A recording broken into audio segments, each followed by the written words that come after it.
নমস্কার, পুতুলের সংসারে আপনাদের সকলকে স্বাগত। সরস্বতী পুজোর স্পেশাল ভিডিও নিয়ে চলে এসেছি। আমার মেয়ে আলপনা দিয়ে দিয়েছে। এই দেখো, প্রত্যেকটা সিঁড়িতে পা দিয়েছে, মা সরস্বতীর পায়ের ছাপ দিয়ে দিয়েছে। এই দেখো, ঘটও রেখে দিয়েছি। আলপনাটা ওর দায়িত্বেই দিয়েছিলাম, আমি মোটামুটি সাজিয়ে নিয়েছি। আর এই দেখো আমার সরস্বতী, এটা আমি পেতলের সরস্বতী কিনে নিয়েছি। এটারও একটা পিছনে গল্প আছে, সেটা তোমাদের পরে বলছি। আর এরকম সব রকমের গোছগাছ করে রেখে দিয়েছি। আগের দিন মানে কাল সকালবেলা পুজো করতে আসবে 8টার সময়, তাই আজকে যতটা পেরেছি সবটাই করে রেখেছি। কালকে শুধু ফলটা কাটবো আর নৈবেদ্য সাজিয়ে দেবো। এরকমই করলেই মোটামুটি আমার হয়ে যাবে। তোমাদেরকে দেখিয়ে দিলাম আমার ছোট ঠাকুর ঘরের। আর এইদিকে ফল সব ধুয়ে সব কিছু করে রেখে দিয়েছি। লকডাউনের আগে অবধি আমি মাটির মূর্তি কিনে এনে, মানে আগের দিন কিনে এনে সুন্দর মাটির মূর্তি কিনে এনে পুজো হতো, সেটা নিচেতে করতাম সব গোছে। কিন্তু ওই বিসর্জনের ব্যাপারটাতে না আমার মেয়েটা খুব কষ্ট পেত, জানো তো। সেই জন্যই কী করলাম, যে পেতলের একটা ঠাকুর কিনে নিলাম, সেটা বিসর্জনের ঝামেলা নেই।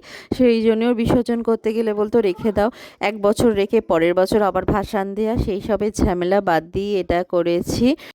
এদিকে আমি সকালবেলা 5টার সময় উঠে পড়ে নিজে ফ্রেশ হয়ে স্নান টান করে নিয়ে একেবারে ঠাকুর ঘরে পরিষ্কার করে ঠাকুর ঘরের আমি ফল কেটে নৈবেদ্যে সব সাজিয়ে দিয়েছি। এখন 7টা মতো বাজে। আর বাড়ির প্রত্যেকেরই শরীর খারাপ, জানো তো। আমারও প্রচণ্ড গলায় ব্যথা, কিন্তু পুজোর জোগাড় না করলে তো হবে না, কারণ ব্রাহ্মণ এসে যাবে 8টার সময়।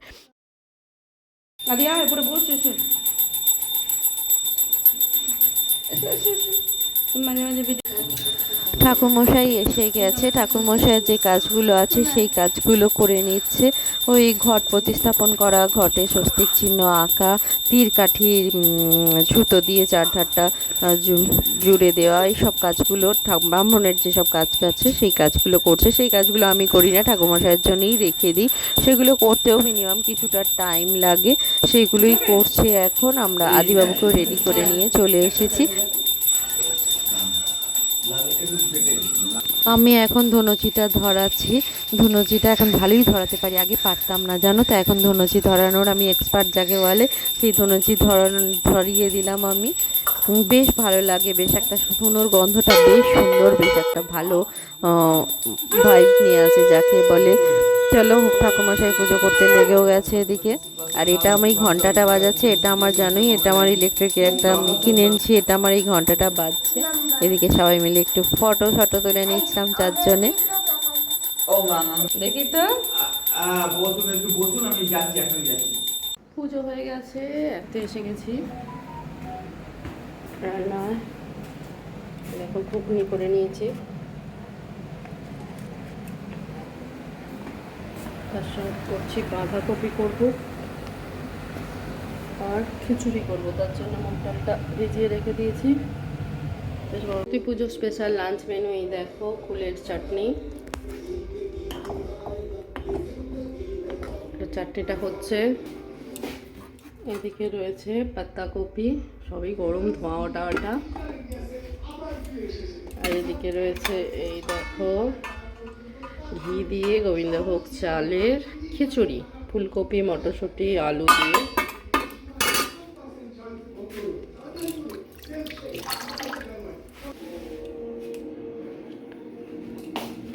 আর এই দেখো গোটা সেদ্ধ সব সবজি, পরে করবো এটা। আর এদিকে আদিবাবুরা গেছে ওর বাবার সঙ্গে বেড়া করতে, সেই ফাঁকে আমি এখানটা পরিষ্কার করে নিলাম, ক্লিন করে নিলাম। আজকে তো সারাদিনই পঞ্চমী আছে, যখন হোক তুমি গোটা সেদ্ধটা করলেই হয় আমাদের। আমি বিকালবেলার দিকে জামা কাপড় চেঞ্জ করে ভালো করে ফ্রেশ হয়ে আমি গোটা সেদ্ধটা বসিয়ে দিলাম। এই দেখো, এই ধরনের মুখ কড়াই দিয়ে আমাদের গোটা সেদ্ধ বসাতে হয়, সেটা আমি বসিয়ে দিয়েছি। প্রেশার কুকারই করেছি। বাচ্চে দেখো, বাচ্চা 4:30। আদিবাবু সেই 7টার সময় ঘুম থেকে করেছি, কিছুতেই ঘুম পাড়াতে পারছি না। বোতলে দুধ খাইয়ে ঘুম পাড়াবো বলছে, খাবো না, গ্লাসে খাবো। কিন্তু আমি বললাম চল, বোতলে দুধ খেলে ঘুমিয়ে পড়বে। সেই 7টার সময় ঘুম থেকে উঠেছে, সেই জন্য ভাবলো একটু ঘুম পাড়িয়ে দিই, নাহলে সন্ধ্যেবেলাটা ঘ্যান ঘ্যান করবে। যাই হোক, মোটামুটি সব কাজ হয়ে গেছে, গোটা সেদ্ধও বসিয়ে দিয়েছি।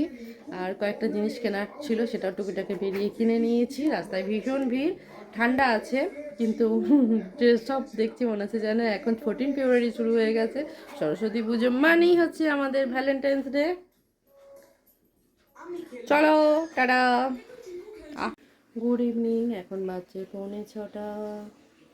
চলো সন্ধ্যা দেখে আসি, সন্ধ্যা আরতি দিয়ে আসি সরস্বতী ঠাকুরকে। দেখি মিস্টার সবার আজকে আমাদের বাড়িতে না সবাই দুদিন ধরে খুব অসুস্থ। মিস্টারেরও শরীর খুব ভালো নেই, দেখো শুয়ে আছে, অবস্থা খুব খারাপ, এখন একটু বেটার। আর এইটা আমি কিনলাম বাজার কলকাতা থেকে, 50% অফ ছিল, 800 টাকা দাম, 600 টাকায় পেয়েছি। উলের পুরো প্যান্টও আছে, এই দেখো প্যান্ট। মাম্মার একটা নিয়েছি, আমার একটা নিয়েছি। কাজটা কিন্তু খুব সুন্দর, দেখতে পাচ্ছি কিনা জানি না, তারা তোমাদের সাথে বলে। এই দেখো খুব সুন্দর, এম সাইজ নিয়েছি এটা। তাহলে সন্ধ্যাটা দেখিয়ে দিই, নতুন পরবো বলে ইচ্ছে ছিল, কোথাও বেরোতে পারিনি। মাম্মারও গলা ব্যথা, মেয়েটারও আর ছেলেটারও সর্দি, কর্তামশায়ের জ্বর, আমার গলা ব্যথা, সব নিয়েই চলছে। তবু সরস্বতী পুজোটা করতে হবে এই আর কি। চলো সন্ধ্যে দেখে আসি, ঠাকুরকে একটু ধূপ দেখিয়ে আসি। কালকেও সকালবেলা আসবে ঠাকুরমশাই, ষষ্ঠীর পুজো, তারপরে দধিকর্মা হবে, সেই জন্য আসবে, সেই জোগাড়ও করতে হবে। চলো সন্ধ্যেটা দেখিয়ে সেই জোগাড়গুলো করে নিই। এই দেখো ঠাকুরঘরটা ক্লিন করে নিয়েছি আমি দুপুরবেলাতেই, করে শিউলিটাকেও পরিষ্কার করে ধুয়ে এখানে রেখে দিয়েছি, আর বাসনগুলো ধুয়ে এখানে মেজে রেখে দিয়েছি। এই দেখো, আর আমাদের জোড়া কুল, জোড়া শিম, জোড়া মটরশুঁটি, কলা, হলুদ, অনেক কিছু লাগে, সেই সব সরঞ্জাম নিয়ে এসেছি। হলুদ চেলি লাগে, সেই সব নিয়েই আগে সন্ধ্যেটা দেখিয়ে নিয়ে তারপরে সেই সব কাজগুলো। আর একটুখানি চন্দনও লাগবে, আর মাম্মা খুব সুন্দর চন্দনটা বাটে জানো তো, বেশ গাঢ় গাঢ়, আমি তো জল জল করে বাটি, সেই জন্য মাম্মা চন্দনটা বেটে দেবে বলে এসেছে। আর এই দেখো আমার ঠাকুরের থেকে সব বইপত্র সবার বেশি হয়ে গেছে, কিন্তু ঠাকুর ভাসান দিতে হয় না, এটাই বাঁচেও। আমার ঠাকুরকে কি সুন্দর লাগছে দেখো, ফুলে একেবারে চাপা পড়ে গেছে। চলো, আর আমি ঠাকুরগুলোকে পরিষ্কার করেছি, কীভাবে পরিষ্কার করেছি সেই ভিডিওটা শেয়ার করব তোমাদের সঙ্গে পরে। পিতলের ঠাকুর কী করে পরিষ্কার ঝকঝকে করা যায়, অনেক দিন থাকতে থাকতে ময়লা পড়ে যায়। তাহলে সন্ধে দেখে এই দেখো শিলটাকেও পেতে নিয়েছি। এই দেখো শিলের ওই যে নোড়াটার কোলেতে সব কিছু দিয়ে, জোড়া শিম জোড়া কুল দিয়ে, আর শিলের গায়ে সব চোখ সব কিছু এঁকে এই হলুদ কাপড়টা দিয়ে চাপা দিয়ে দিয়েছি। কালকের জন্য সব জোগাড়জাত করে রেখে দিয়েছি ষষ্ঠী পুজোর জন্য। ভিডিওটা এখানেই শেষ করছি, সবাই ভালো থাকবেন, টাটা।